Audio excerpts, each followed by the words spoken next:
เป็นเจ้าของสวนยางแปลงนี้กลุ่มน้ำยางพรีเมียม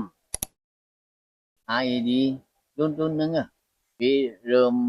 เข้าสมาชิกเลยที่ปอร้องเอามา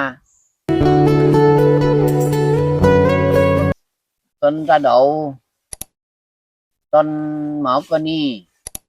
ต้นตั้ง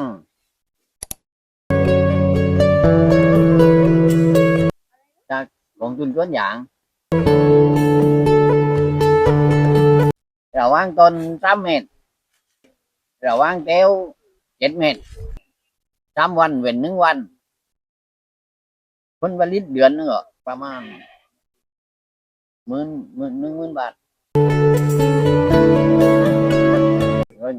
อยากให้แนะนำให้ปลูกไม้รวมยางแบบต้นยางแบบยางยืน